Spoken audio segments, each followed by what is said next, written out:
Hello दोस्तों। मैं वीरेंद्र बिष्ट उत्तराखंड से बिलोंग करता हूँ।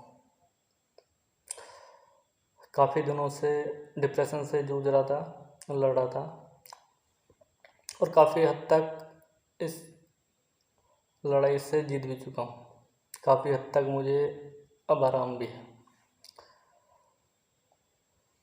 डिप्रेशन की वजह भी खास थी,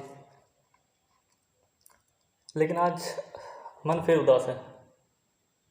उदासी की वजह भी है कि हमारा एक आगरा का एक भाई है, मानव शर्मा, जो जिन्होंने सुसाइड कर लिया है। और बीते 3-4 महीने से बहुत न्यूज़ ऐसे देखने को मिली है कि जहाँ पर पत्नी और पत्नी के परिवार से प्रताड़ित होकर पतियों ने आत्महत्या की है, सुसाइड जैसे कदम उठाया। उनमें बेंगलोर के एक भाई थे, अतुल सुभाष, उन्होंने किया।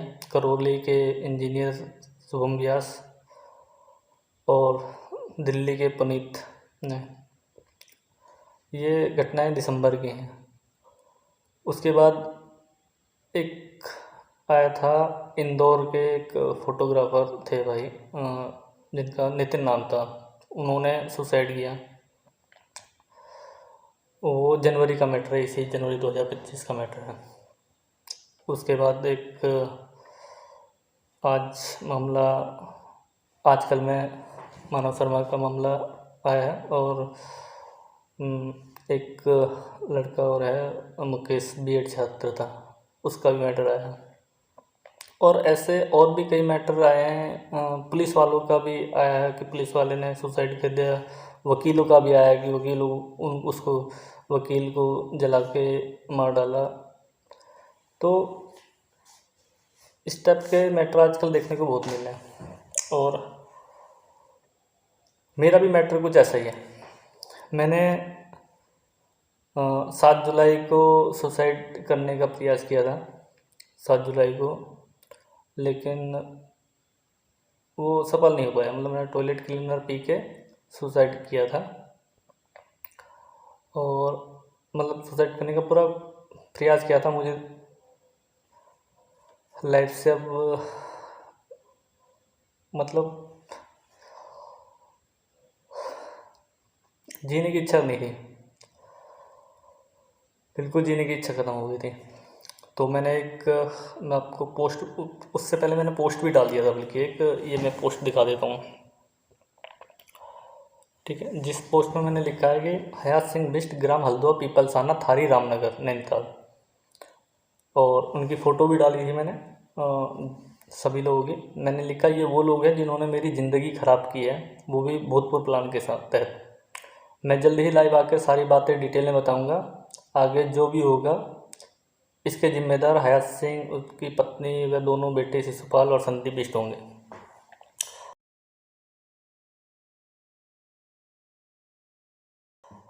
लेकिन इस समय सिर्फ मैंने एक ये पोस्ट डाला था कि आगे जो होगा, यानी कि भविष्य में जब भी कुछ होगा था, ऐसे यही कि दिमाग में सुसाइड चला था। लेकिन उसके कुछ दिन पहले मेरी बात अपनी वाइफ से हुई थी, जिसको लेकर ये दिमाग में चीज़ आई। मेरा सुसाइड उस समय करने का कारण ये नहीं था कि मुझे ये लोग प्रताड़ित कर रहे हैं। मैं 4 साल से प्रताड़ित हो रहा हूँ। मतलब आज 4 साल हो गए हैं। मतलब 9 महीने करीब हम लोगों को अभी अलग रहते हुए हो गए। तो लगभग हाँ 9 महीने हो गए। तो हमारा जो शादी का टाइम रहा वो 3-3.5 साल रहा। तो ये लोग मुझे 3-3.5 साल से परेशान कर रहे हैं, प्रताड़ित कर रहे हैं। लेकिन मैंने कभी उस चीज़ पर फोकस नहीं किया। देखो, मैंने हमेशा, एक तो क्या है कि मैं इमोशनली बहुत अटैच था अपनी वाइफ से, बहुत ज़्यादा। तो मैंने हमेशा कोशिश यही की है कि इसमें सुधार आ जाए। हो सकता है कि कई बार ऐसा होता है कि प्यार किसी को देते हैं तब उसमें सुधार आ सकता है। तो सुधार आ जाए। तो मैंने अपनी तरफ से बहुत कोशिश करी अपने मतलब इसके लिए, अपनी वाइफ के लिए, अपने घर वालों से तक लड़ा हूँ मैं। तो मामला पूरा क्या है वो मैं आपको डिटेल में बताऊंगा, लेकिन उससे पहले मैं आपको मेरी वाइफ ने मेरे खिलाफ़ कंप्लेंट की है, कंप्लेंट की थी वो पढ़ के सुना देता हूँ, ठीक है। और सबसे पहले इसे पढ़ने से पहले मैं अपने मतलब अपने देश के सभी भाई लोगों से हाथ जोड़ कर रिक्वेस्ट है कि सुसाइड का कदम न उठाएं। देखिए इन चीज़ों से लड़िए आप, ठीक है। सुसाइड का कदम उस हालांकि देखो ये बातें ना बहुत आसान होती है कहना कि सुसाइड मत करो।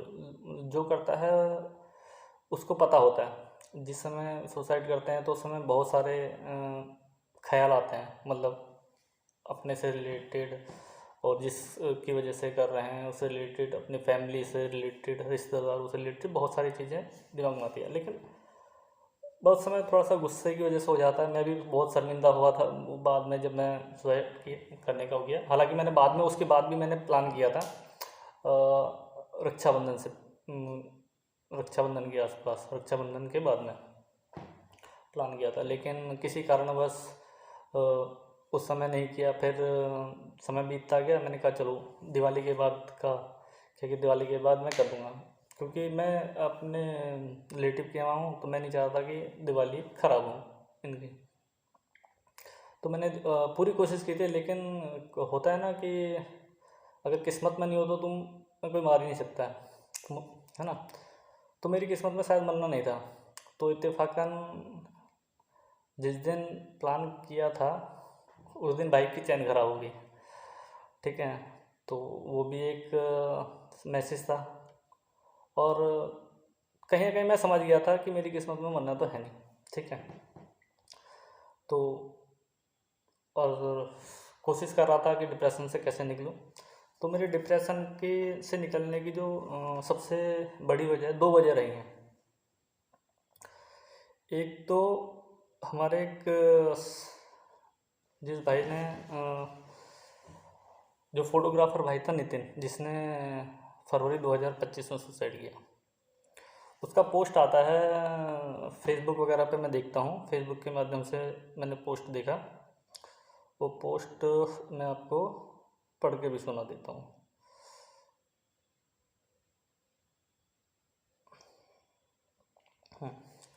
वो पोस्ट आता है कि इंदौर के 28 साल के फोटोग्राफर नितिन पडियाल पडियार ने पत्नी हर्षा, सास सीता और साली मीनाक्षी और वर्षा के अत्याचार से तंग आकर आत्महत्या कर लिया। मरने से पहले नितिन ने अपने माँ, देश की सरकार और देश के पुरुषों के नाम संदेश छोड़ा है फुर्सत किसी के पास इसे पढ़ने की। वो अपनी माँ के लिए लिखते हैं, मम्मी सुनो, मेरे जाने के बाद तुम रोना मत और ना ही किसी को रोने देना। अगर तुम लोग रोओगे तो मुझे मरने के बाद भी तकलीफ़ होगी। मम्मी मैं आऊँगा वापस तुम्हारा बेटा बन के। मेरी मौत का कारण सिर्फ और सिर्फ पत्नी हर्षा शर्मा, सास सीता शर्मा, साली मीनाक्षी और वर्षा शर्मा है। देखो जो बंदा सुसाइड करता है उसका दर्द देखो, आपको इस लेटर में दिख जाएगा साफ, ठीक है। उन्होंने सरकार से निवेदन किया है कि मैं नितिन पडियार भारत सरकार से विनती करता हूं कि भारत का कानून बदलें, क्योंकि महिलाएं इस कानून का दुरुपयोग कर रही हैं। अगर आपका यह कानून व्यवस्था नहीं बदली तो रोज़ कई लड़के और उनके परिवार उजड़ते रहेंगे। और साथ ही उन्होंने देश के लड़कों को, पुरुषों को भी एक मैसेज दिया है कि भारत के सभी युवाओं से मेरा निवेदन है कि शादी ना करें, और अगर करते भी हैं तो एग्रीमेंट बनवा कर शादी करें। और अगर किसी का यह समझ आए तो मेरे साथ बुरा हुआ है, किसी को समझ में आए कि मेरे साथ बुरा हुआ है तो मेरे मरने के बाद मुझे न्याय दिलाएं, और अगर समझ में ना आए तो खुद की बारी का इंतजार करें। तो इस मैसेज ने मुझे बहुत प्रभावित किया, ठीक है। और ये एक मैसेज था जिसके बाद मैंने अपने मन से सुसाइड का ख्याल ही निकाल दिया कि नहीं, मरूंगा नहीं। और जिनकी वजह से मैं सुसाइड कर रहा हूँ उनको सबक सीखूंगा। हालांकि मैंने गुस्से में ये सबक सिखाने वाली बात बहुत पहले ही उन लोगों को बोल दी थी, लेकिन उस समय तो गुस्से में बोल दी थी कि मैं तुम लोगों को सबक ज़रूर सिखाऊंगा। लेकिन एक इमोशनली अटैचमेंट की वजह से हमेशा दिमाग में सिर्फ सुसाइड का ही ख्याल आता था। तो ये एक मैसेज था जिसकी वजह से मैंने मन बना लिया था पक्का कि सुसाइड नहीं करूँगा, सबक सिखाऊंगा। और दूसरी वजह रही है कि जब हम अभी 7 जनवरी को मेरा अपीयरेंस था, मतलब मेरा और वाइफ का अब कोर्ट में, तो जज साहब ने बोला कि एजुकेशन वगैरह पूछी, क्वालिफिकेशन क्या है। तो उसके बाद उन्होंने कहा ठीक है आप तो अपना केस खुद लड़ सकते हो। तो वो मेरे लिए सबसे बड़ी राहत की बात थी, क्योंकि मेरे रिलेटिव्स हैं वो भी कह रहे थे कि वकील हायर करो, ये करो। अब मैं इस पचड़े में नहीं बनना चाहता, क्योंकि मैं काफ़ी करीब से वकीलों को देख चुका हूँ। वकील कभी आपके लिए केस नहीं लड़ते हैं, वकील अपने लिए केस लड़ रहे हैं हमेशा, आपके लिए लड़ेंगे ही नहीं। इवन अपने लिए, पैसों के लिए वो आपका जीता जीता है केस हार जाएंगे। होता है अक्सर ऐसा। मैं ये नहीं कह रहा हूँ कि सभी वकील ऐसा करते हैं, ऐसा नहीं है, ज़्यादातर वकीलों का रहता है ऐसा। देखो पांचों उंगलियां बराबर नहीं होती हैं कभी, तो कंडीशंस अलग होती हैं, सब चीज़ अलग होती है, लोग अलग होते हैं, व्यवहार अलग होता है। कई लोग तो ऐसे भी होते हैं जो फ्री में केस लड़ते हैं, जिनका दिल साफ होता है। तो हर तरह का इंसान है हमारे इस धरती पर। तो अच्छा, मैं आपको सबसे पहले जो भी अपनी आप बीती है वो बताऊं। इससे पहले मेरी वाइफ ने एक कंप्लेंट दर्ज की थी रामनगर, कोतवाली रामनगर में, ठीक है। महोदय, निवेदन इस प्रकार है कि प्राथमिक कलावती बिष्ट पुत्री हयात सिंह बिष्ट, पत्नी वीरेंद्र सिंह, निवासी ग्राम हल्द्वा, थाना रामनगर, जिला नैनीताल, व हाल निवासी कुंडली सोनीपत, हरियाणा की हूँ। अरे हूँ, हरियाणा लिखना भी नहीं आ रहा कि हूँ। अरे प्रार्थनी है लिखा है तो है लिखो ना, कि हरियाणा की है या जहाँ की भी आप लिख रहे हो। श्रीमान जी, प्रार्थनी का विवाह वर पक्ष की ओर से, ये क्या लंबा चौड़ा लिख रखा है, इसको भी थोड़ा सा स्किप करता हूँ, ठीक है। इन्होंने लिखा है कि वीरेंद्र बिष्ट पुत्र नारायण सिंह बिष्ट, ग्राम सटेट, थाना भिक्केसन, जिला अल्मोड़ा, व हाल निवासी कुंडली सोनीपत के साथ हिंदू रीति रिवाजानुसार संपन्न हुआ। शब्द देखो कितना भारी यूज कर रखा है, हिंदी रीति रिवाज अनुसार। इस शब्द का मतलब भी समझ में आता है इन लोगों को, हिंदू रीति रिवाज में क्या होता है, ठीक है। चलिए आगे बढ़ते हैं। प्रार्थनी के माता पिता ने प्रार्थनी के विवाह समारोह में अपनी सामर्थ्य से अधिक दान दहेज दिया और नगद 1,50,000 रुपये व सोने की गले की चैन वर पक्ष को दी। अब पता नहीं क्या दान दहेज दिया अपने सामर्थ्य के अनुसार, वो तो मुझे भी नहीं पता है। और अगर दिया भी है तो भाई सारा का सारा जो भी चीज़ दिया था वो उनके घर पे ही है, वो कभी हम अपने घर पे लाए नहीं, ठीक है, क्योंकि किराए के कमरे में मैं रहता था, तो कभी हम लाए नहीं। और इवन अपना, इनका तो छोड़ो, अपना भी हम जो मैंने दिया है जो भी ज्वेलरी वगैरह, वो भी इनके घर पे ही है। कभी अपने घर पे ही रख दिया था इसने, तो वो चलो वो बात की बात है, अभी आगे डिस्कस करेंगे उस बारे में, ठीक है। आगे मैं आपको बताऊंगा। दान दहेज दिया, और हाँ, अब ये 1,50,000 रुपये लिखा है इन्होंने, तो ये मुझे पता नहीं एग्जैक्ट अमाउंट कितना था, कि 1,50,000 रुपये, 1,00,000 रुपये, ये मुझे एक बार दे रहे थे मुझे, मतलब शादी के दिन। वो था कि ये जो बेड वगैरह, फर्नीचर वगैरह देते हैं नॉर्मली, फ्रिज वगैरह ये लोग देते हैं, ठीक है। तो इसके लिए वो दे रहे थे, जिस पर मैंने गुस्सा कर दिया था। वहीं शादी वाले दिन इसके पिताजी मेरे हाथ में दे रहे थे, मैंने सीधा कहा ले जाओ यहाँ से। दिमाग वैसे ही दिमाग ख़राब था, शादी में होता ही है। और क्योंकि मुझे चिढ़ है, मुझे कुछ चीज़ों से बहुत चिढ़ है, जैसे दहेज प्रथा से चिढ़ है और बलि प्रथा से चिढ़ है, तो और भी कुछ ऐसी हैं हमारे कुरीतियाँ जिनकी वजह से मुझे बहुत ज़्यादा चिढ़ है। तो मैंने तुरंत एकदम से रिएक्ट किया, हटो ऐसे ये चीज़, ठीक है। क्योंकि आगे से क्या दे रहे हो, क्या क्यों दे रहे हो भाई, मुझे समझ में नहीं आ रहा। हमने मांगा नहीं, कुछ नहीं करा, ठीक है, कभी इस बारे में जिक्र नहीं हुआ, तो चलो ठीक है वो। लेकिन शायद उन्होंने फिर दिया, शायद पिताजी के हाथ में दिया या मेरी मौसी के हाथ में दिया, किसी के हाथ में दिया शायद वो, मतलब बाद में मिला, ठीक है। और इन्होंने लिखा है कि गले का हार, मांग टीका, कान के कुंडल दिए। देखो हाँ, गले का हार इन्होंने दिया है, दिया था, वो भी इन्हीं के पास ही है, मेरे पास कुछ नहीं है। देखो गले का हार, मांग टीका नहीं दिया, मांग टीका मैंने बनवाया था, मैंने जो चीज़ बनवाई थी अभी आपको बताऊंगा आगे। कानों के कुंडल, हाँ कुंडल इनके इनके किसी रिलेटिव ने बनवाए थे इनके लिए। और हाँ, मेरे लिए इन्होंने लिखा है कि सोने की गले की चैन वर पक्ष को दी। हाँ, वो सोने की चैन इन्होंने एक मेरे लिए बनवाई थी, क्योंकि हमारी इंगेजमेंट नहीं हो पाई, और रीज़न बताऊंगा आगे मैं कि इंगेजमेंट ना होने का क्या रीज़न था। तो उस समय अंगूठी एक्सचेंज करते हैं, तो मैंने तो बनाई थी अंगूठी, तो अब इन्होंने अंगूठी नहीं बनवाई थी, तो उन्होंने उसके लिए चैन दी थी, और वो भी चैन इन्हीं के पास है। मतलब कहने का मैं आपको बता दूं कि सारा ज्वेलरी वगैरह जो भी है वो इन्हीं के पास है, और ये इसको डिनाई नहीं कर सकते, उसका मैं वो प्रूफ कर दूंगा, ठीक है। और क्या क्या पता नहीं लिख दिया इन्होंने, सोने के समान पाजेब, बिछुआ आदि आदि चांदी का सामान दिया, जिससे प्रार्थनी के ससुराल पक्ष के लोग खुश नहीं थे ठीक है। और 4 पहिया वाहन की मांग करने लगे। देख, यहाँ पर इन्होंने लिख दिया 4 पहिया, जब स्टेटमेंट दे रहे हैं तो लिख रहे हैं कि बाइक मांगी है। अब बाइक 4 पहिया की होती है, पता नहीं भाई, मैंने तो देखा नहीं, लेकिन मैं गूगल में सर्च करूँगा फिर भी, ठीक है। तो मांग करने लगे, और विवाह के कुछ समय बाद से ही इन लोगों ने प्रार्थनी का उत्पीड़न शुरू कर दिया।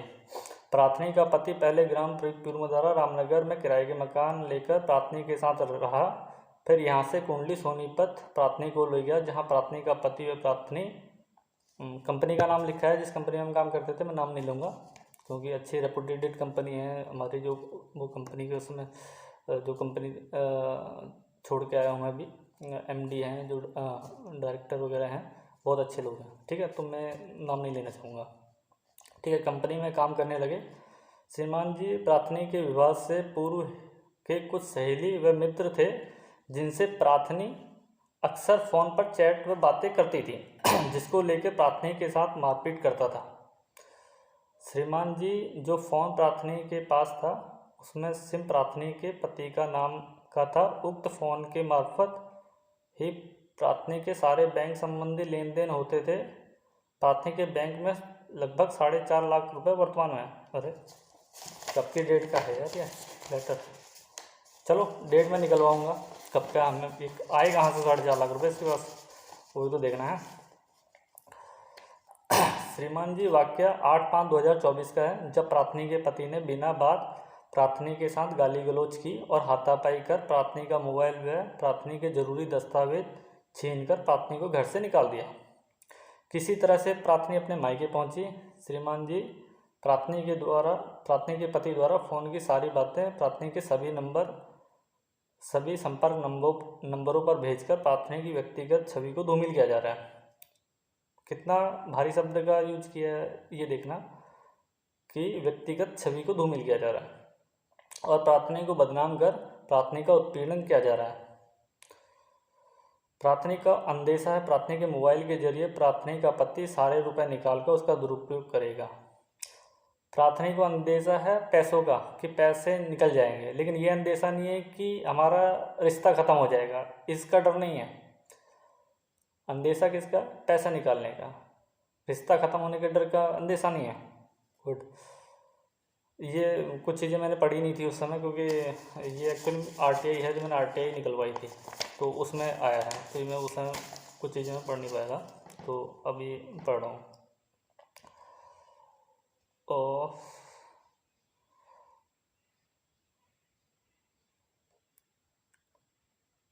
दुरुपयोग करेगा लिखते हैं। कुछ कहने पर यह प्रार्थनी के मायके वालों को जान से मारने की धमकी दे रहा है और आत्महत्या करके प्रार्थनी के मायके वालों को झूठे केस में फंसाने की धमकी दे रहा है। ये लेटर कोई मतलब थर्ड पर्सन लिख रहा है, अरे तुम ही लिख लेते इस लेटर को। अतः श्रीमान जी निवेदन है कि उक्त प्रकरण में आवश्यक कानूनी कार्रवाई करते हुए प्रार्थनी के पति से प्रार्थनी व प्रार्थनी के मायके वालों को सुरक्षा प्रदान करने की कृपा करें। जेट सिक्योरिटी आवंटित कर देनी चाहिए इन लोगों को, इतना खतरा है इनको।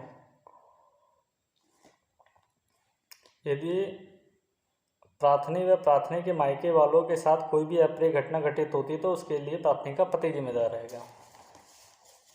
अब यार ये तो कॉन्टैक्ट करवा के आएंगे भगवान से, ये मरेंगे नहीं, ये मर ही नहीं सकते हैं, हमारे पैदा हुए हैं, है ना, तो कुछ अप्रिय घटना नहीं घट सकती। अरे भैया रोड पे चलना बंद कर दो, कोई पता थोड़ी ना, गाड़ी चलती हैं, कोई ठोक ठाक देगा, फिर कहोगे कि प्रार्थनी के पति ने ठोक दिया। ठीक है, अभी ये था आरटीआई जो जिन्होंने फर्स्ट कंप्लेंट की थी, ये मैं बताऊँ। अभी मैं दूसरा कि ये लेटर पढ़ता हूँ, ये कोर्ट का है, जो वकील, अभी क्या लिखा है, वकील नहीं लिखा होगा। इसमें मेरे पास 2 लेटर आए हैं। एक तलाक के लिए आया है, जो धारा 13 HM एक्ट लगा है, और दूसरा 144 भरण पोषण खर्चे, एलिमनी मेंटेनेंस जो भी होगा, ये भरण पोषण पहली बार आया, हमें क्या पता क्या होता है अभी। ठीक है, बाकी थोड़ा सा रिसर्च कर लेंगे। इस लेटर में लिखा है, वीरेंद्र सिंह पुत्र से नारायण सिंह, ग्राम, अच्छा एड्रेस वगैरह दे रखा है इन्होंने। बाकी आपको अवगत कराया जाता है कि प्रार्थी या वादी उपरोक्त द्वारा इस न्यायालय में उपरोक्त वाद आपके विरुद्ध योजित किया गया है, जिसमें आपकी ओर से आपत्ति पेश करने के लिए 7/2/2025 की तिथि नियत की गई है। अतः आप उक्त तिथि को समय प्रात 10 बजे व्यक्तिगत रूप से इस न्यायालय में उपस्थित होकर अपना पक्ष करना सुनिश्चित करें, अन्यथा उपरोक्त वाद एक पक्षीय रूप से सुना व निर्णित कर दिया जाएगा। ये बहुत गलत लाइन लिखी है। ठीक है, यहाँ पर इन्होंने ये लिख दिया भाई किसी कारण से, मैं ये नहीं कह रहा हूँ, मैं तो कह रहा हूँ कि फर्स्ट उसमें चले जाना चाहिए, लेकिन अगर कोई बंदा किसी कारण से नहीं जा रहा तो ये लिखना बहुत गलत है कि एक पक्षीय रूप से आप निर्णय कर देंगे। भाई 2 पक्षों को सुनो, चाहे वो दूसरी बार आए तीसरी बार, उसको मौका देना चाहिए। हालांकि मुझे लग रहा है कि देते हैं, लेकिन जो लिखा है वो गलत लिखा है। ठीक है, अब आपको ये सुनाते हैं कि उसमें हम पे लगा क्या। यह प्रार्थनी वादनी एवं प्रतिवादी हिंदू धर्म के हैं और हिंदू धर्म को मानने वाले हैं, यानी कि मैं और वाइफ हिंदू धर्म को मानने वाले हैं। ठीक है, प्रार्थनी एवं प्रतिवादी का विवाह हिंदू रीति रिवाज के अनुसार हुआ है। ठीक है, के अनुसार 16/2/2021 को ग्राम हल्द्वा पीपलसाना थारी, तहसील रामनगर, जिला नैनीताल में संपन्न हुआ है। थर्ड पॉइंट इनका यह कि प्रार्थनी वादनी एवं विपक्षी की कोई संतान नहीं है। चौथा पॉइंट है यह है कि विवाह के समय प्रार्थनी वादनी के मायके वालों ने अपने सामर्थ्य अनुसार स्थिर धन के रूप में सोने चांदी के जेवर लत्ते व घरेलू उपयोग का समस्त सामान प्रार्थनी वादनी को दिया। तब तक विपक्षी एवं उसके परिजन उससे खुश नहीं थे तथा विपक्षी व उसके परिवार वाले आए दिन छोटी छोटी बातों पर प्रार्थनी वादनी से दहेज बाबत ताने दिया करते थे। कहा करते थे कि तेरे मायके वालों ने हमें दिया क्या। विपक्षी छोटी छोटी बातों पर अपनी वादनी के साथ अभद्रता व क्रूरतापूर्ण व्यवहार करता था। अब सबसे पहले तो ये पॉइंट को मैं क्लियर कर दूं। इन्होंने लिखा सोने चांदी के जेवर। इन्होंने अपनी लड़की के लिए क्या बनाया था, एक गले का हार, जो उसमें इन्होंने लिखा है, करेक्ट है वो, और एक बनाया था किसी रिलेटिव ने, थोड़ा सा छोटा सा टॉप्स आते हैं कान के, कुंडल जिसे बोलते हैं, ठीक है, कुंडल बनाया था। और एक मेरे लिए बनाई थी सोने की चैन, क्योंकि वो अंगूठी का मैंने बताया कि अंगूठी हमारा किसी रीजन की वजह से इंगेजमेंट नहीं हुआ, वो भी बताऊंगा, वो भी इंटरेस्टिंग कहानी है। ठीक है, तो उस समय इन्होंने अंगूठी की जगह चैन बनाई। चलो ठीक है, अब मैं बताता हूँ कि मैंने क्या क्या दिया। मेरी अपनी माता जी के कुछ गहने थे, जिसमें आपका एक क्या बोलते हैं इसको, मांग टीका, एक मांग टीका और एक झुमके, कुंडल नहीं झुमके जो बड़े होते हैं, ठीक है, झुमके, और एक नथ जो हमारे उत्तराखंड में चलती है नथ, वो नथ भी। वो तीन तो मेरी माता जी के थे। मेरी तरफ से एक अंगूठी बनी, जो मैंने अंगूठी आपको पहले ही बताया कि अंगूठी थी, एंगेजमेंट के लिए बनवाई थी वो, तो एंगेजमेंट हुई नहीं, तो एक अंगूठी और एक मंगलसूत्र ये बनाया था, यानी कि 5 आइटम मेरी तरफ से। और वो जो 3 आइटम माता जी के थे वो देने का रीज़न ये था कि शादी से पहले इसने मतलब इतना अपने फैमिली के लिए गरीब, मेरे फैमिली इतनी गरीब है, ये गरीब है, वो गरीब है, मतलब बोल बोल के, अरे ठीक है गरीब है, हम कौन सा मांग रहे हैं, ठीक है, लेकिन चलो मैंने इसको ये चीज़ बोला कि कोई बात नहीं, तुम टेंशन मत लो, मैं हूँ, मैं कर दूंगा व्यवस्था। तो तब जाके मैंने अपने वो जो जेवर है वो इनके लिए पहले ही से ही मतलब फ़ोटो वोटो खींच के मैंने पहले ही भेज दिए थे इसके घर वालों, इसको और इसके घर वालों को, कि ये हैं, ठीक है मत बनाना, तो तुम्हारी आधी टेंशन मैंने ख़त्म कर दी। अब इनका अगला पॉइंट है कि विवाह के कुछ समय बाद विपक्षी वादनी को अपने हाल पते सोनीपत हरियाणा लेके गया, और वहाँ भी उसके व्यवहार में कोई परिवर्तन नहीं आया।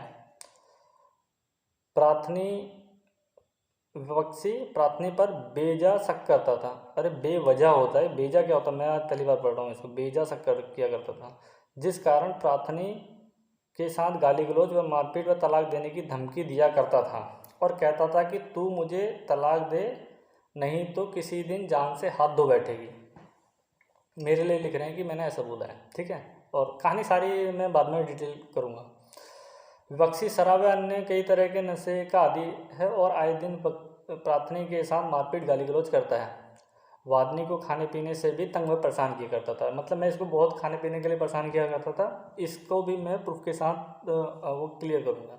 हालांकि जो ये वाला मैटर था, फर्स्ट हमारा जो अपीयरेंस था उसमें हमारी काउंसलिंग की थी जज साहब ने, तो जज साहब ने मुझसे पूछा कि तुम नशा करते हो। देखो हालांकि मैं ऐसा कोई नशा करता नहीं हूँ, लेकिन ठीक है कभी कभार बहुत ऐसा केस होता है दोस्त लोगों के साथ बैठना किसी शादी वगैरह में, तो उस ओकेज़न में कभी कभी ले लेता हूँ, लेकिन जब अगर रूम पे लेता था तो अपनी वाइफ के साथ, ठीक है।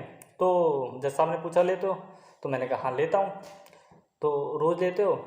जी नहीं, कभी कभार लेते हैं, लेकिन जब भी लेता हूँ अपनी वाइफ के साथ लेता हूँ। बस फ़र्क ये है कि मैं पानी के साथ पीता हूँ और ये नीट पीती है। और जब मैंने ये बोला तो इसके मुंह से एक शब्द नहीं निकला, निकल ही नहीं सकता। उससे पहले मैंने बोल दिया मैं इसको प्रूफ कर सकता। अब प्रूफ मैंने कुछ समय पहले एक अपनी वाइफ को वीडियो भेजा था, तो उसमें प्रूफ था, उसने डिलीट कर दिया होगा, मेरे पास कई जगह हैं, वो एक जगह नहीं रखा मैंने, तो वो भी मैं आगे ज़रूर शो करूँगा।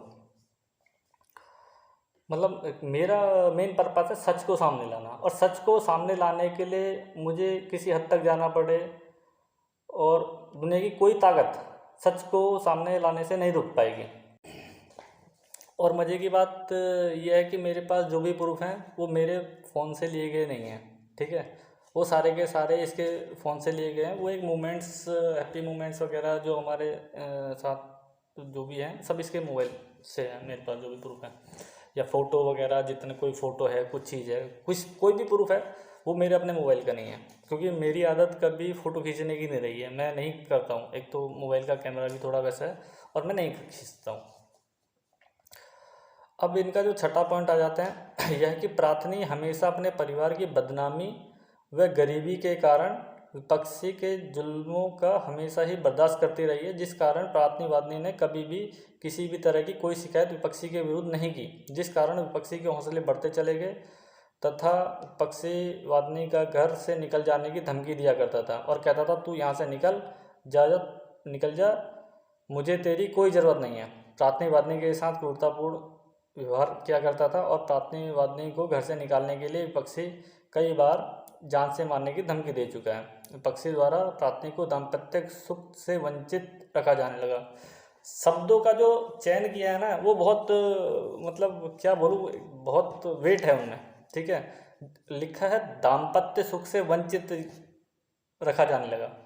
आगे इस बारे में डिस्कस करूँगा कि क्या है, ठीक है, प्रूफ के साथ कि इसको वंचित किया गया या नहीं किया गया। अभी तक मेरे मतलब सितंबर अक्टूबर तक काफ़ी प्रयास किया हमारे द्वारा कि ये मैटर सॉर्ट आउट करने का, और इन्होंने मुझे अपने सारे नंबरों से ब्लॉक कर रखा है। जून महीने, जून जुलाई, मैं डेट भी बता दूंगा एग्जैक्ट कब से इन्होंने ब्लॉक कर रखा है। ब्लॉक इन्होंने कर रखा है और कह रहे हैं कि मैं वंचित कर रहा हूँ, ठीक है। 7वां पॉइंट है इनका, 8/5/2000 को विपक्षी रोज की तरह घर पर आया और प्रार्थना के साथ गाली गलौज व मारपीट करने लगा। जब प्रार्थना ने कहा मेरे साथ मारपीट क्यों कर रहे हो, तो विपक्षी ने प्रार्थना वादनी को मारपीट कर घर से बाहर निकाल दिया और कहने लगा यदि लौट कर आई तो जान से हाथ धो बैठेगी। प्रार्थना जैसे तैसे अपनी जान बचाकर अपने मायके आई, ठीक है, ये इन्होंने लिखा है। और सच क्या है वो मैं सामने लाऊंगा कि क्या एक्चुअल में सच है। और सच तो खैर क्या है, ये थोड़ा सा, ये जब जज साहब ने क्रॉस एग्जामिन किया तो ये वहाँ पे फंस गए थे इसी उसमें। इसने लिखा है यहाँ पे कि 8/5 को रोज की तरह घर आया, मारपीट की और इसको मार के भगाया, ठीक है, और धमकी दी कि आएगी वापस लौट के तो जान से हाथ धो बैठेगी। अब हमारे पास हम क्या हुआ, 2 तारीख, जो आगे बात बताऊंगा, 2 तारीख को एक कांड का पता चला, अभी डिटेल करूंगा।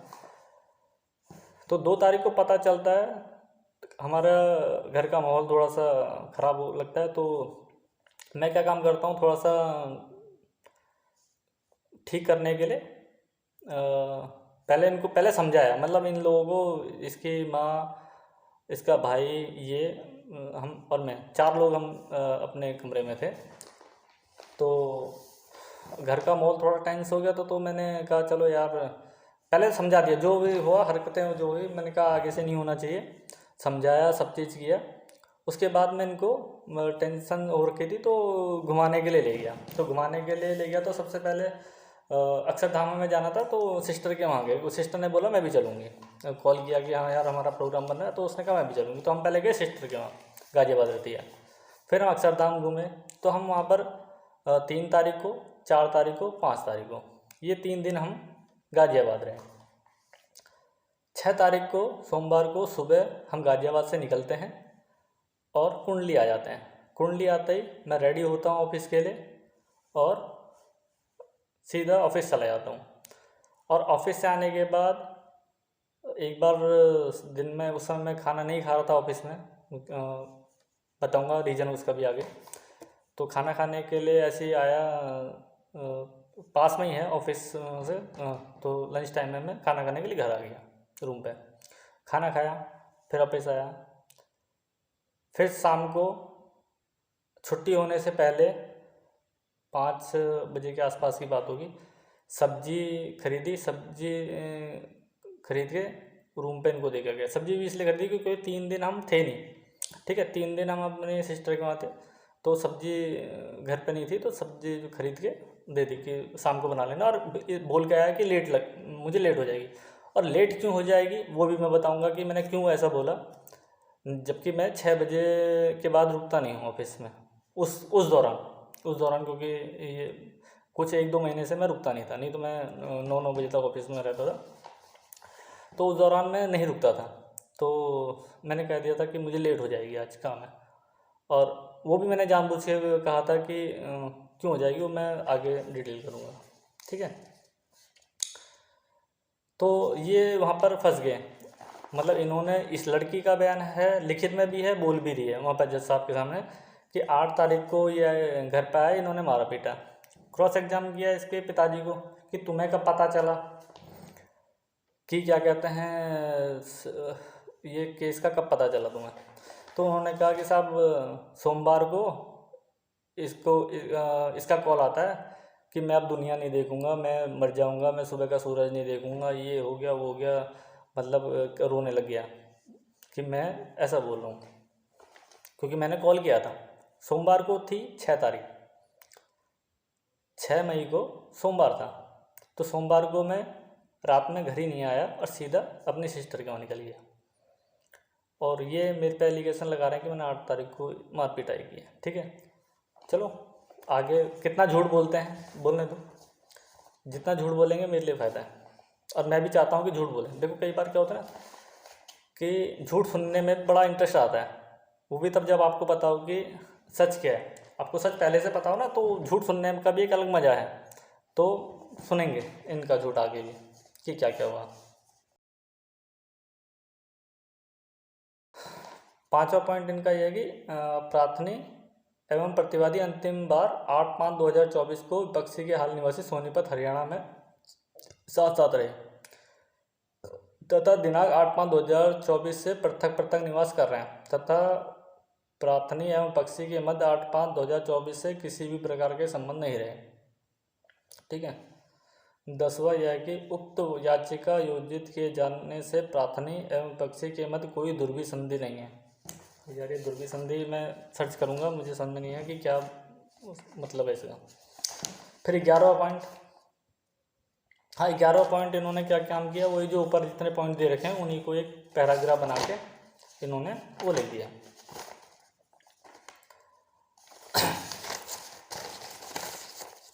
अब वीडियो थोड़ी सी लंबी भी है हो गई है, अपलोड भी करनी पड़ेगी मुझे, तो मैं ठीक है शॉर्ट में थोड़ा सा बता देता हूँ कि मैटर क्या हुआ। मैटर बहुत मतलब 4 साल से प्रताड़ित हूँ तो छोटा मोटा मैटर नहीं होगा, मैटर बहुत बड़ा होगा। तो एक वीडियो में मैं नहीं बता पाऊँगा, अलग अलग वीडियो में जो भी कोशिश करूँगा कि शॉर्ट करने की।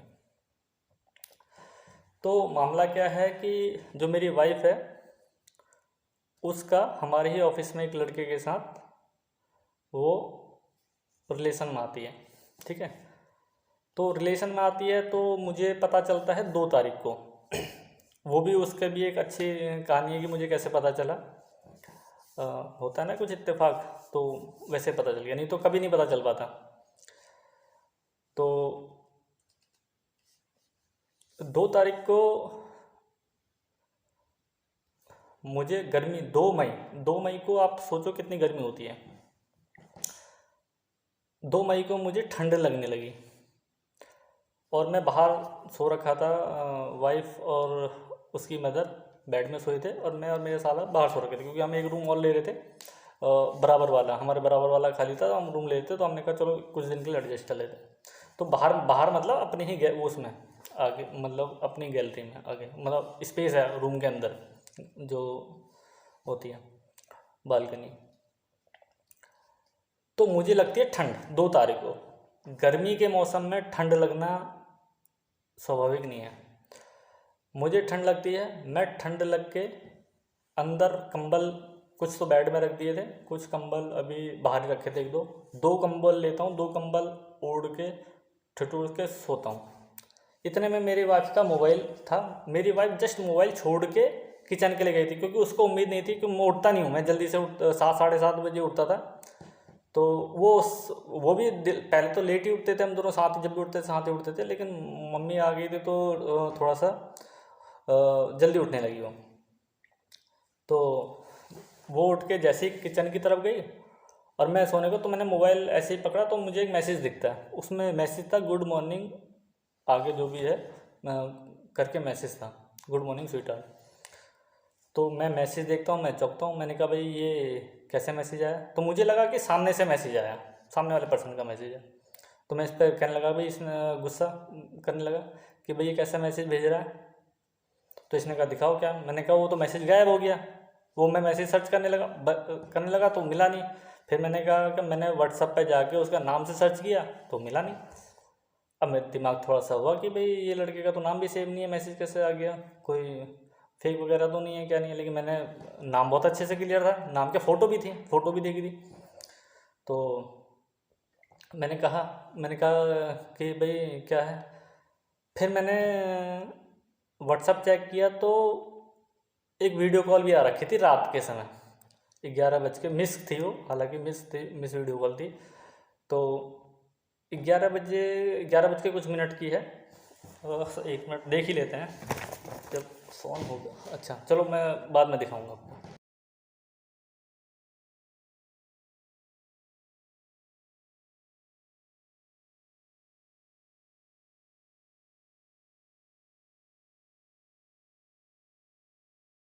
ठीक है। तो 11 बज के कुछ मिनट का टाइम था, तो मैंने कहा भाई ये बंदा इस समय तुम्हें क्यों कॉल कर रहा है। मैंने इससे कहा, फिर मैंने कहा थोड़ा सा मम्मी थी भाई थे साथ में, तो मैंने इसको साइड में ले जाके, उनके सामने ही बात नहीं हुई, साइड में ले जाके छत में ऊपर ले गया फ्लोर पे। तो मैंने कहा इसको कॉल करो और बात करो मेरे सामने कि क्या क्यों करा है इसने। तो इसने क्या काम किया, कॉल तो किया मेरे सामने, लेकिन हिंट दे दिया कि मेरे पति मतलब बराबर में खड़े हैं। हाँ मनीष सर आपने कॉल किया, क्यों किया। तो वो कह रहा है गलती से लग गया होगा, मुझे पता नहीं। तो उन्होंने कहा मैसेज भी किया, पता नहीं गलती से चला गया होगा। ये शब्द सुन के उन्हें काट दिया। तो मैं तो समझ गया हिंट दे दिया था पति, क्योंकि हटो हटो हटो मेरे से बोल दिया, कॉल आ गया मुझे हटो हटो बोल दिया। मैं समझ गया कुछ कुछ ना कुछ दाल में काला है। तो मैंने पूछा भाई क्या क्या मैटर हुआ, क्या मैटर है ऐसा।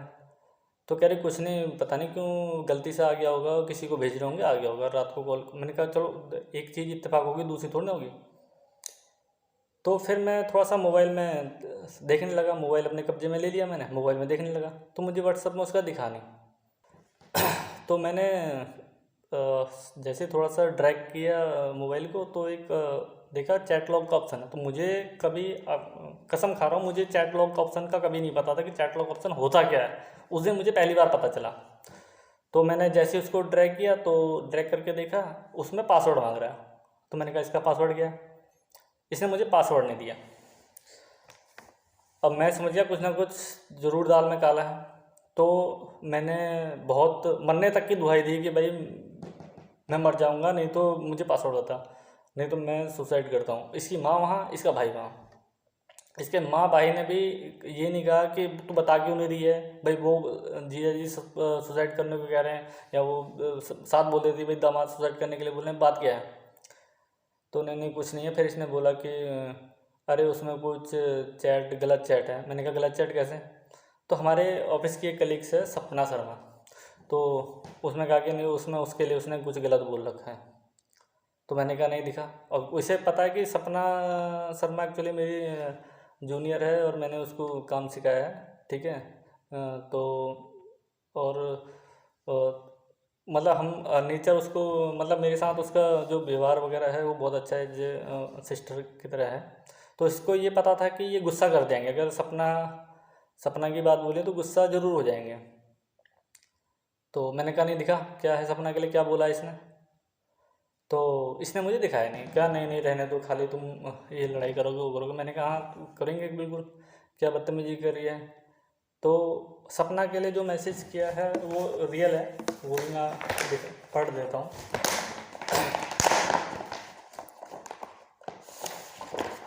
क्योंकि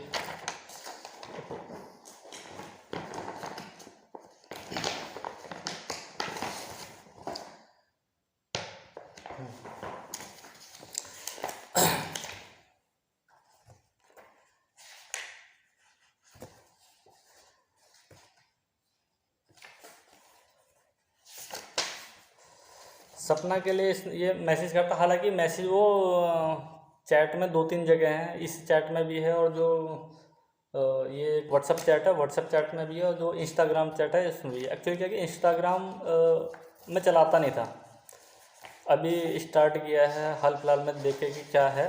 इंस्टाग्राम में अकाउंट बना रखा था, चलाता कि मुझे एक्चुअली फंक्शन उसका समझ में नहीं आता, फेसबुक का फंक्शन मुझे ज़्यादा अच्छा लगता है, ठीक है।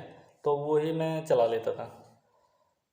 तो इसने इंस्टाग्राम में भी मैसेज किए हैं। तो मैंने इंस्टाग्राम इसका अकाउंट उस दिन चेक किया कि इंस्टाग्राम अकाउंट, तो इसका जो मेन इंस्टाग्राम अकाउंट था वो नहीं था। तो मैंने पूछा भाई अकाउंट कहाँ है तेरा, ये वाला पुराना वाला। नहीं नहीं वो मैंने डिलीट कर दिया। मैंने कहा जब डिलीट कर दिया तो तू मुझे, इसने बोला कि मुझे इंस्टाग्राम नहीं चलाना है। तो मैंने कहा तूने डिलीट कर दिया तो ये नया अकाउंट क्यों बना रखा है। तो इसने कहा अरे नहीं नया अकाउंट मैंने ऐसे ही देखने के लिए ऐसे ही बना दिया कि क्या क्या बनता है। मैंने कहा उसको भी मैंने उस समय इग्नोर किया, कोई बात नहीं। लेकिन यह है कि समझ गया था कि कुछ ना कुछ पंगा है। तो जो सपना के लिए चैट की है, इसने लिखा है लड़के का नाम मनीष है, ठीक है। इसने लिखा है सपना से बात करवा दो। इसने कहा ठीक है कल करूँगी उससे बात। फिर लिखता है अभी करो। ये लिख रही है सोच लो।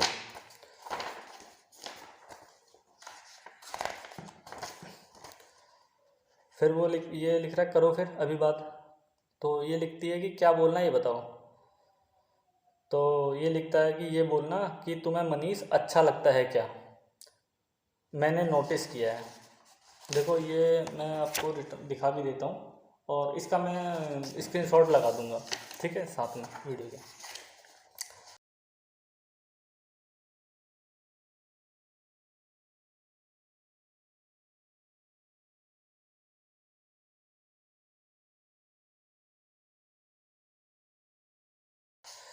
तो ये एक जगह नहीं है, ये बात 2-3 जगह पे हुई है, ठीक है।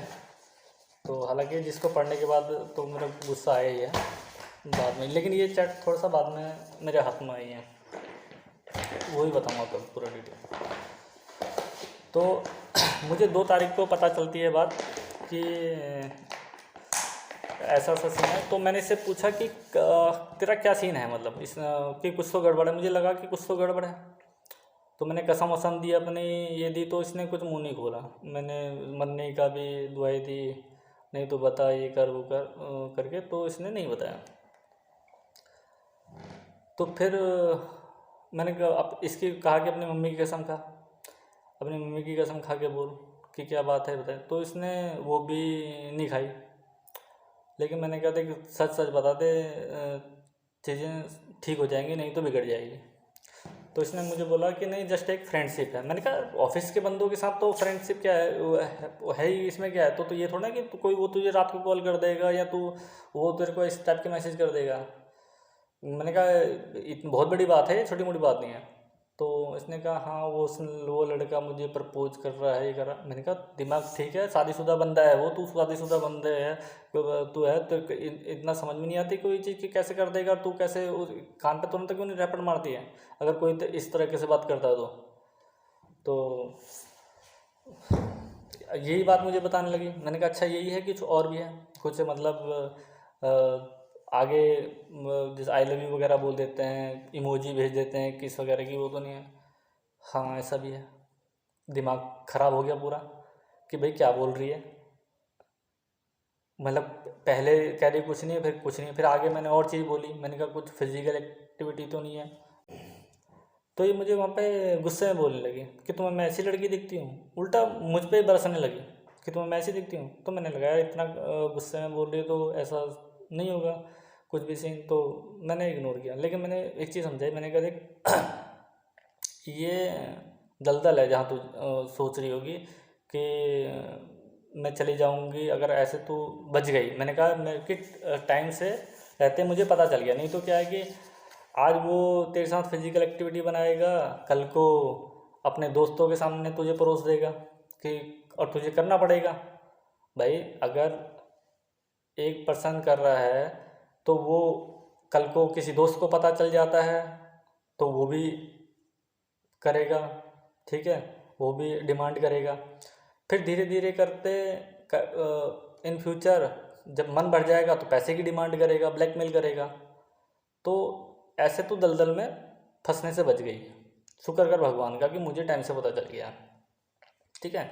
तो 2 तारीख को बात यहाँ पे ख़त्म होती है। इसकी माँ थोड़ा सा रोना धोना करती है कि बेटा आखिरी बार माफ़ कर दे, ये कर दे वो कर दे। तो मैंने ये कहते हुए मैंने कहा चलो ठीक है, कोई वो नहीं है, मैं माफ़ कर दिया है, अभी स्टार्टिंग था, मैंने मुझे जो लगा कि अभी स्टार्टिंग था, मैंने चीज़ें रोक दी हैं, मुझे पता चल गया तो इस वजह से हो गया।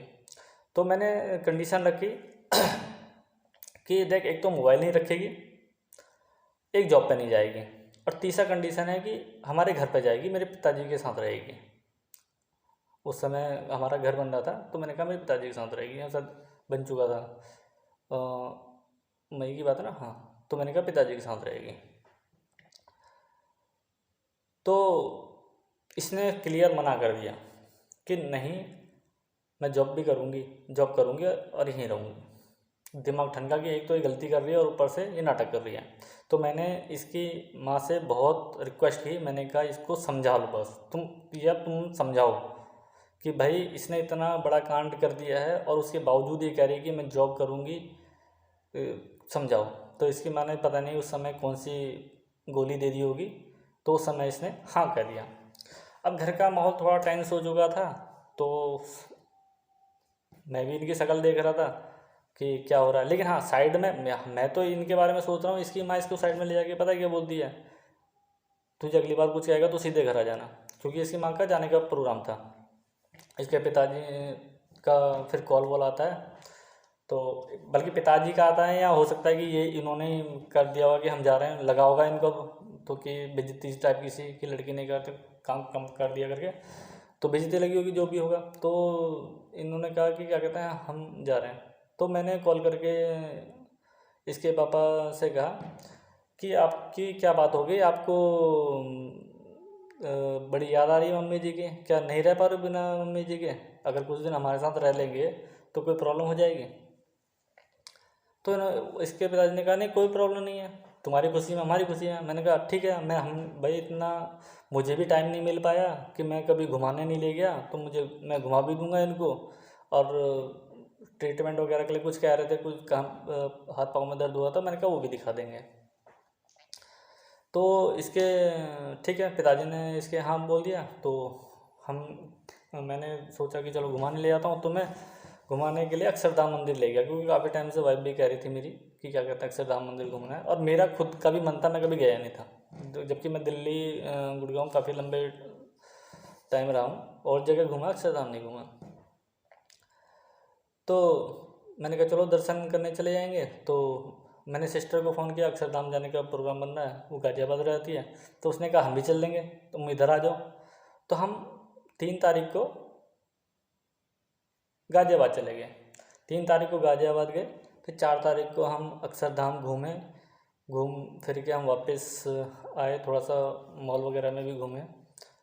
फिर 3 को घूमे, 3 को वहाँ पहुँचे गाज़ियाबाद, 4 को घूमे, 5 को वापस गाज़ियाबाद आ गए। अब गाज़ियाबाद आ गए तो फिर उसके बाद सिस्टर ने, हमारा शाम का ही प्रोग्राम था, तो उसने कहा कि नहीं सुबह जाना। फिर मैंने कहा चलो कोई बात नहीं, क्या है सुबह मैं सीधे ऑफिस चले जाऊँगा। तो हम लोग सीधे कुंडली गए 6 तारीख को। तो 6 तारीख को अब ठीक है हो गया था, तो मैंने कहा चलिए इसका मोबाइल दे दूँगा इसको, ठीक है हो गया जो भी। अब इसके साथ ठीक है, अपना मोबाइल वोबाइल दे दूँगा इसको, मतलब मेरे दिमाग में आया कि मोबाइल वोबाइल दे दूँ। तो जैसे ही मैं रूम पे पहुंचा, इसका 3 दिन मोबाइल मेरे पास रहा। ये इसने बहुत कोशिश करी वो मोबाइल की कहाँ है क्या है, लेकिन इसको पता नहीं चलने दिया वो 3 दिन मैंने, क्योंकि मैंने सिस्टर के वहाँ पे दुबका दिया था।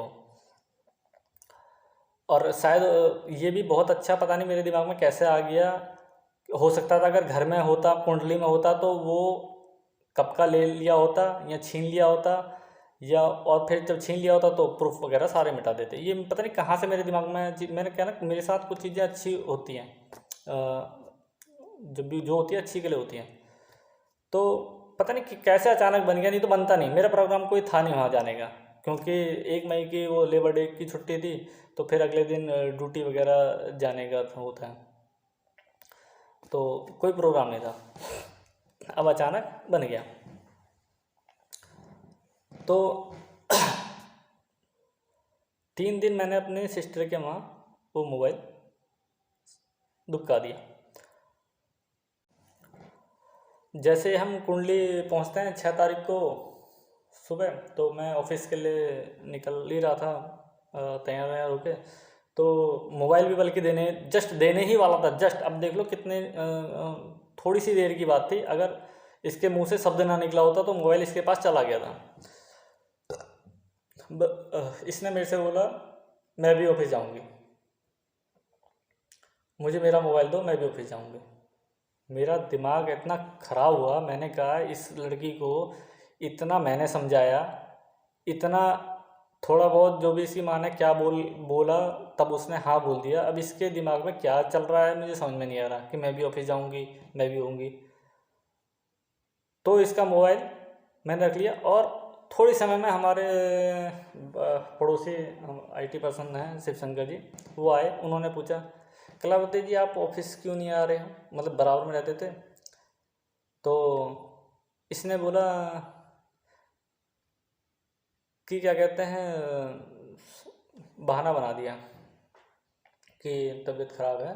और उन्होंने बोला आपका मोबाइल फ़ोन भी नहीं लग रहा है, कॉल कर रहे हैं तो इसने बोला नहीं मेरा फ़ोन मेरे हस्बैंड के पास है।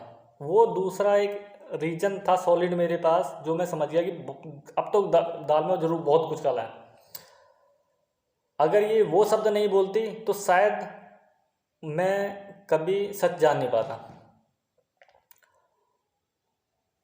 इसने जैसे ही वो शब्द बोला ना, वो बहुत क्लिक कर गया मेरे दिमाग में कि वो उसका रीज़न है क्लिक करने का कि 2-3 दिन पहले, क्योंकि मोबाइल मेरे पास 2 तारीख से है, तो इसके पिताजी और ये क्या है कि ये अपने फैमिली से डेली बात करती है। मतलब एक टाइम तो करती है, कभी 2 बार भी करती है, 3 बार भी करती है, लेकिन एक टाइम करती है ज़रूर। एक टाइम अगर अलग अलग फ़ोन है तो मम्मी को एक बार करेगी, पापा को एक बार करेगी, तो रहता है। नहीं तो एक टाइम तो ये खैर करेगी। तो इसके पिताजी का कॉल आ रहा था कई दिनों से, तो इसका लगा नहीं, तो बाद में उन्होंने जो साले वाला नंबर है या मम्मी वाला नंबर है, उनमें से दोनों में से किसी एक नंबर पे मिलाया, शायद मम्मी वाले पे मिलाया था।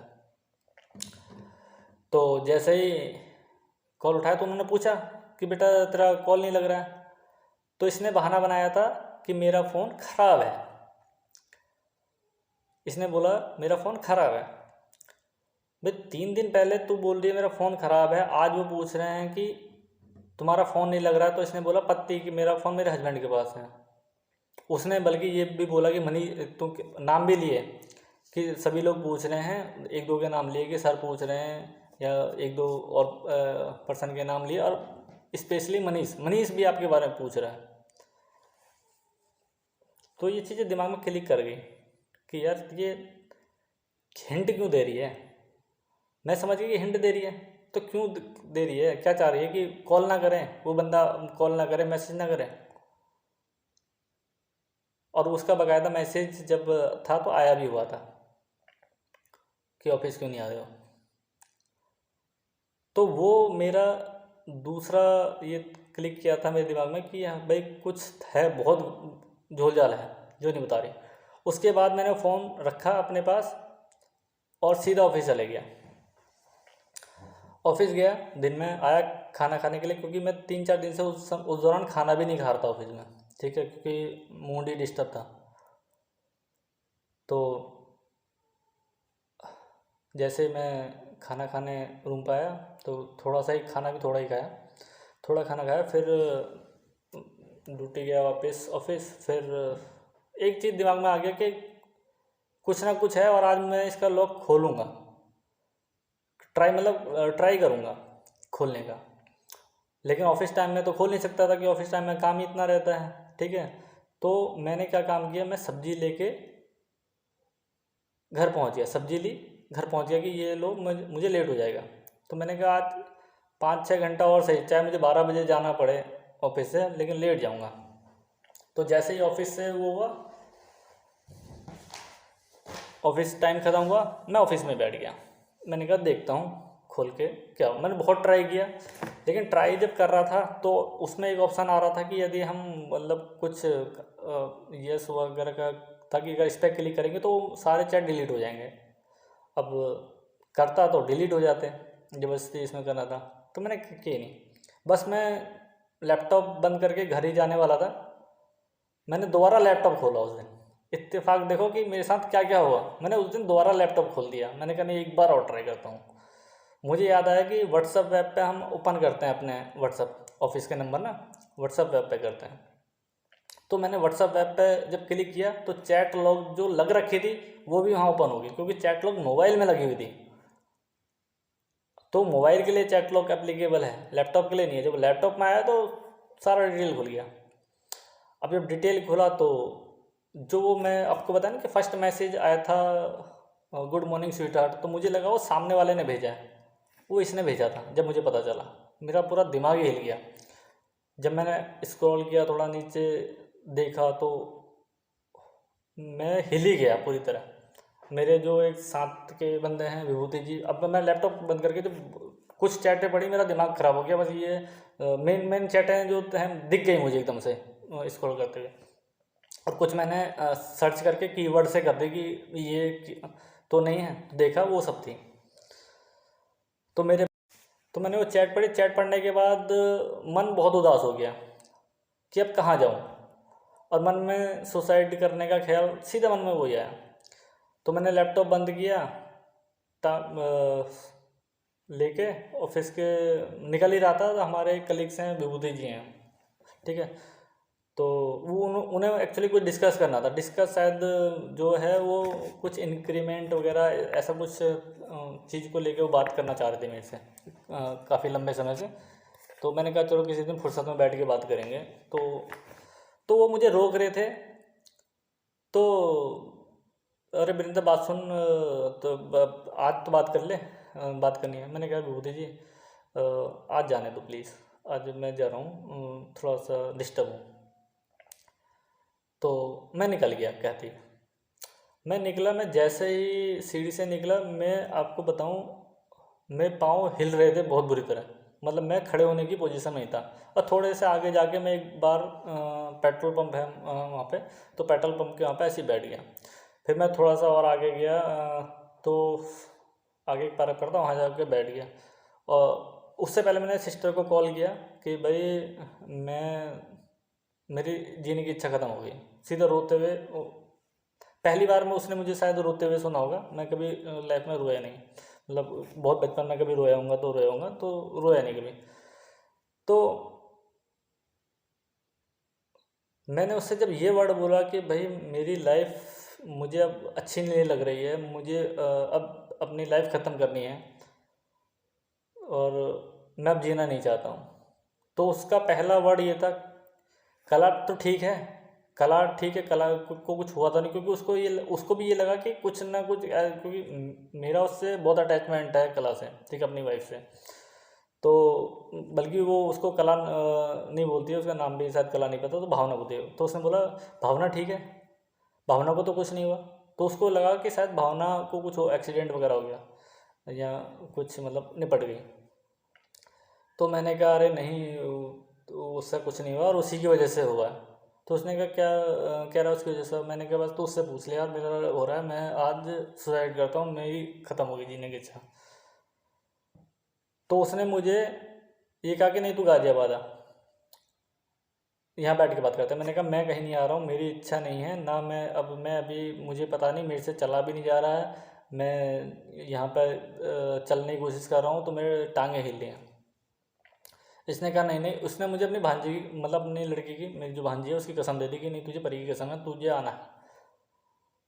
अब वो एक कसम की वजह से मैंने डिसाइड किया कि चलो ठीक है, लेकिन मतलब दिमाग काम नहीं कर रहा है, हाथ काम नहीं कर रहे हैं। तो उसने कहा मैंने कहा ठीक है तू मेरे लिए कैब बुक कर फटाफट से, तब मैं आता हूँ।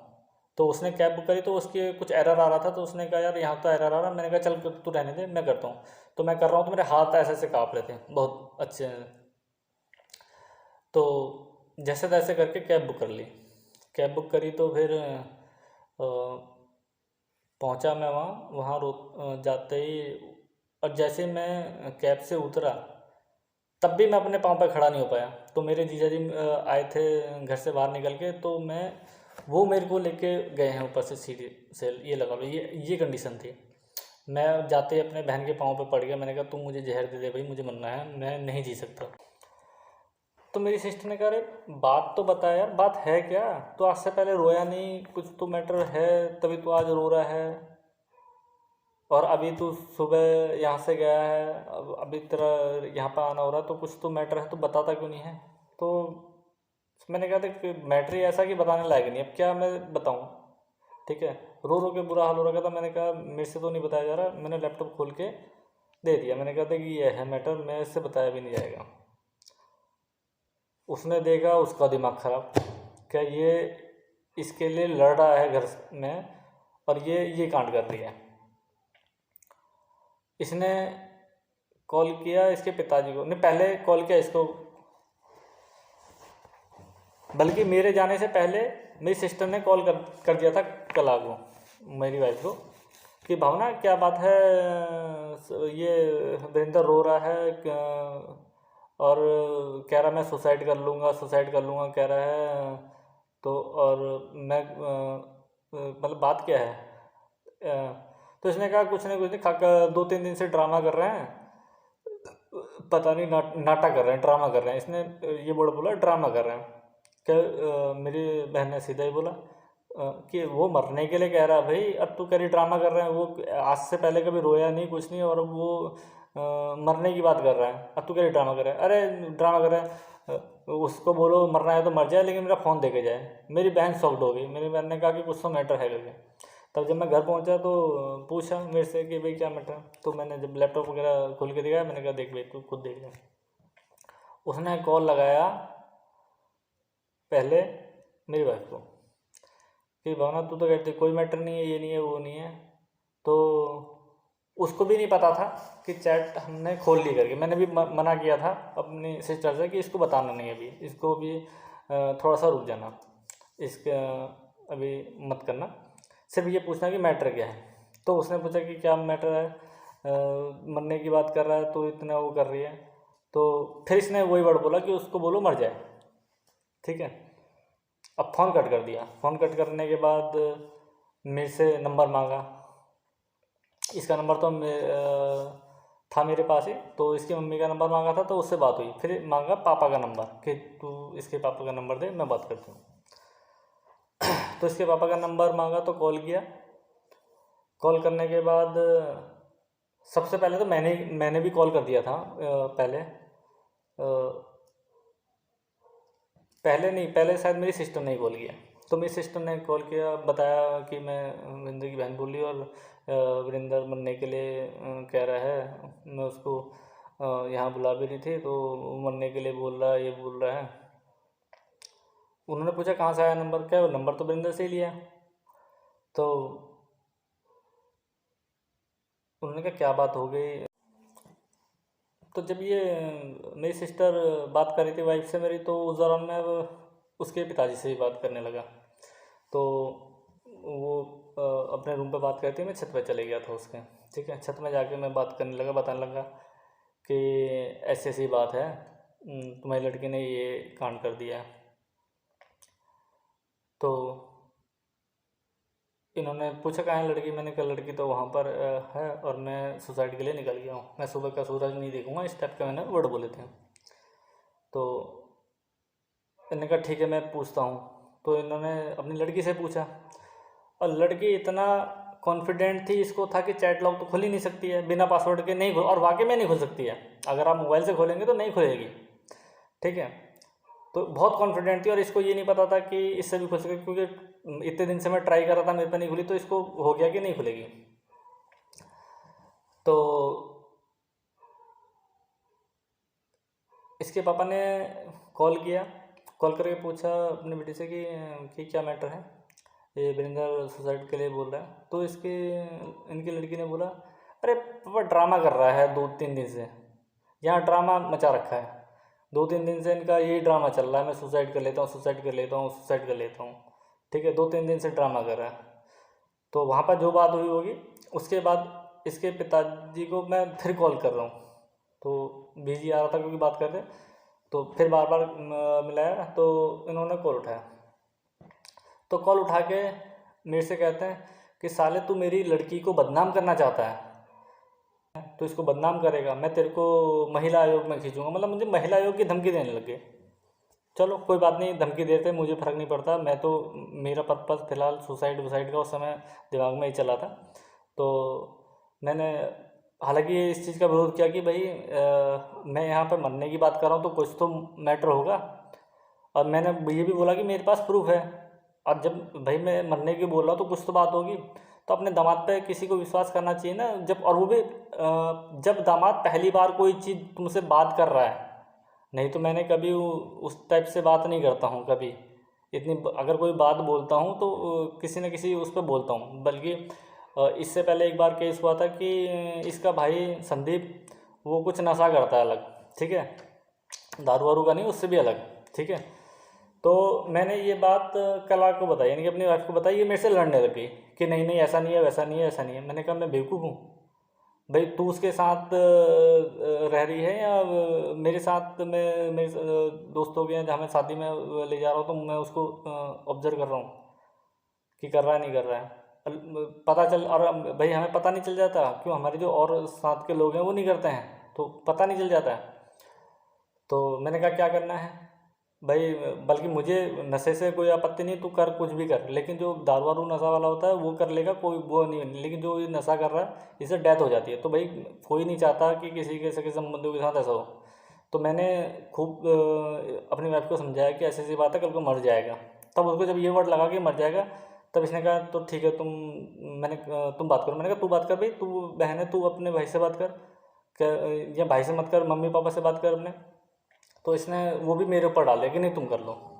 ठीक है, एक दिन हम गए थे जब इसके घर गए, तो मैंने इसके पापा से बात करी कि अब पिताजी आपसे कुछ बात करनी है, ऐसे सब बोला मैंने कि आपसे बात करनी है। तो कह रहे ठीक बात बोलो। तो मैंने कहा यहाँ नहीं, थोड़ा टहलते टहलते कर लेंगे। तो मैं टहलते हो गए हल्द्वां में, जो मंदिर है हल्द्वां का, तो वहाँ पर बात करते करते गए। मैंने बताया कि मैंने कहा ऐसी ऐसी बात है, और मतलब बताने का बस ये था कि बस ये रीज़न कि कुछ मर मर ना जाए, बस एक चिंता थी। नहीं तो ये चीज़ें कोई शिकायत करने वाली नहीं कि मैं आपको लगे कि शिकायत कर रहा है। तो इन्होंने कहा यार ये तो मुझे भी लगता है कि ये कुछ अलग तरह का नशा करता है, ये मैंने भी ऑब्ज़र्व किया। तो मैंने कहा अब यही बात है कि ये यही चीज़ मैं कला को समझा रहा हूँ, और वो इस चीज़ को समझ नहीं रही है। वो सोच रही है कि पता नहीं क्यों ऐसा बोल रहे हैं। तो इसने भी वहाँ पर उस समय विरोध किया। तो यही चीज़ इसके जब पिताजी को बोला, तो मैंने कहा भाई मेरे पास सबूत है। और वो सबूत मांगने लगे कि सबूत दो। अरे मैंने कहा सबूत है का मतलब ये थोड़ा ना कि तुमको दे दूंगा, भाई वो ऐसा है पढ़ने लायक नहीं है, पढ़ने लायक है ही नहीं। इसके फिर वो एक भाई है इसका, इससे छोटा है, एक शिशुपाल, उसका भी मेरे पास फ़ोन आता है। नहीं उसका नहीं आता, मैंने ही किया था कि यार ऐसी ऐसी बात है, ये मेरा हो गया है सब, मैं तो मरने के लिए निकला हूँ, तेरी बहन ने ये कर दिया। तो इस उसको वो थोड़ा सा समझाने लगा कि नहीं ये ऐसा नहीं, ये नहीं, तो वो भी यकीन नहीं कर रहा है। ठीक है, तो मैंने कहा भाई मेरे पास सबूत है, सारी चीज़ें हैं। वो कहने लगा नहीं सबूत दो, आप भेजो। मैंने कहा भाई भेजने लायक नहीं है, बहन है तेरी, नहीं पढ़ पाएगा। ठीक है, मैं नहीं पढ़ पा रहा हूँ। मैंने कहा कि भाई नहीं पढ़ पाएगा। तो मांगने लगा, बहुत कोशिश करी मांगने की, लेकिन मैंने मना कर दिया कि नहीं दूंगा। तो ये तो कंफर्म हो गए होंगे कि भाई सबूत वबूत तो कुछ है नहीं, फालतू में नाटक कर रहा है। पिताजी ने भी धमकी दे दी महिला आयोग में जाने की, दे दी। बल्कि ये नहीं कहा कि क्या कहते हैं इसके पिताजी ने कि भाई मैं अपनी, तुम यहाँ पर आओ, मैं अपनी लड़की को से बात करूँगा कि क्या है मैटर। नहीं, सीधा मुझे ये बोला तू मेरी लड़की को साले वर्ड पहले बोला, साले तू मेरी लड़की को बदनाम कर रहा है ना, मैं तुझे महिला आयोग में खींचूँ। कौन जाएगा भाई इस बंदे के पास जिसको अपने दामाद से बात करने की तमीज़ नहीं है कि कैसे बात किया जाता है। तो उस दिन मैंने डिसाइड कर लिया कि नहीं इनसे तो बात नहीं हो पाएगी, और इनके पास मैं जाऊंगा भी नहीं। और ना जाने का रीज़न ये भी था कि एक कांड पहले भी हुआ था, वो कांड भी मैं आपको बताऊंगा। उसमें इन्होंने जो प्रूफ थे वो डिलीट कर दिए थे। नहीं तो आज मैं जो ये 3.5 साल का आपको बता रहा हूँ कि 3.5 साल से मैं प्रताड़ित हो रहा हूँ, झेल रहा हूँ कैसे करके, तो वो नहीं होता। वो शायद उस समय प्रूफ डिलीट नहीं होते तो उस समय ही शायद मैं अलग हो जाता, इससे अलग होने का करता। तो लेकिन उस समय इन्होंने करने के बाद डिलीट कर दिए थे। वो उस कहानी है, मैं थोड़ा सा उसको भी बताऊंगा अलग। तो ये 6 तारीख की घटना थी। तो फिर मेरी सिस्टर ने बात की इसके पिताजी से। तो इसके पिताजी से बात करी, तो बात करने का लहजा उनका इतना गंदा टोन था। अरे मेरी सिस्टर है, लेडीज है, उससे कैसे बात करना चाहिए वो नहीं पता। और वर्डिंग मैं आपको बताऊंगा वर्डिंग क्या थे। अरे तुम्हारी मरी हुई माँ सब कुछ कर रही है। अरे मेरा दिमाग घूम गया, मैंने कहा क्या शब्द बोल रहा है। मेरी बहन का भी दिमाग घूम गया कि क्या बात बोल रहा है ये, इसकी लड़की अडल्ट्रेशन में है, व्यभिचार कर रही है, और ये वर्ड बोल रहा है कि तुम्हारी माँ कर रही है तुम्हारी। मैं समझ में ही नहीं आया, मेरी बहन को भी समझ नहीं क्या बात कर, क्योंकि एक तो क्या ना कि ये जादू टोटका वगैरह करते हैं, भूत प्रेत वगैरह को ज़्यादा वो करते हैं, और हम इन चीज़ों को थोड़ा सा एक लिमिटेड मानते हैं। क्योंकि कोई ऐसे गलत नहीं करता है कभी, ठीक है, जैसा ये लोग जिस हिसाब से बात करते हैं। तो इन्होंने यही वर्डिंग बोली है कि भाई तुम्हारी माँ करवा रही है। अरे माँ तुम्हारी हो सकता है कि तुम्हारे घर से कोई मरा हो वो करवा रहा हो। तो छल वल का चक्कर जो हमारे उत्तराखंड में भूत प्रेत वगैरह का होता है वो इसमें शादी के बाद से ही है, ठीक है। और शादी के बाद से लेके मैं उसी को लेके बहुत चिंतित था, और वो भी रहा काफ़ी टाइम रहा, शादी के कुछ टाइम तक रहा। फिर हमने उसका उपचार वगैरह भी करवाया कि ठीक है इन्होंने, अब वो जो भी है रहा कि था नहीं था, मुझे ट्रैप किया गया, डर एक होता है ना, डर का माहौल बनाना, तो हो सकता है वो किया होगा, तो जो भी था। लेकिन मैंने अपना तरफ से कोशिश की, क्योंकि मुझे मेरा ये की था कि भाई ये सही होनी चाहिए, ठीक है। और प्रताड़ित भी था 3.5 साल से, लेकिन इमोशनली अटैच्ड भी था, ठीक है। मतलब खोने का डर भी था कि मैं नहीं चाहता था खोए, ये चाहता था कि देखो मेरी सोच ये है कि पाप को ख़त्म करना चाहिए, पापी को मत ख़त्म करो, है। मैं भी इसी चीज़ में चल रहा था कि नहीं भाई इसको सुधारा जा सकता है, ठीक है। ये प्रताड़ित कर रही है, और वो आगे बताऊंगा कि प्रताड़ित का क्या क्या हुआ है, ठीक है। तो बस ये था कि ये सही हो जाए, मुझे इसकी फैमिली से कोई मतलब नहीं है, ये ठीक हो जाएगी, हम साइड में अपना रहेंगे, कोई प्रॉब्लम नहीं आएगी, बस ये सही होनी चाहिए, इसकी सोच सही होनी चाहिए। लेकिन इसकी सोच कभी सही नहीं हुई, ये इसका जो फैमिली के अपनी फैमिली के प्रति झुकाव बहुत ज़्यादा रहा, और वो ही कुछ 2-3 पॉइंट ऐसे हैं जो इसको लेके डूबे हैं, जिनमें से इसका गुस्सा चिड़चिड़ापन भी एक है। इसका जो गुस्सा चिड़चिड़ापन है, कंपटीशन वाली भावना है किसी से, तो वो चीज़ें लेके डूबी हैं इसको, हमारे रिश्ते को। और हमारा रिश्ता क्या भी भाई, मेन तो इसका ही करेक्टर ख़राब हुआ है,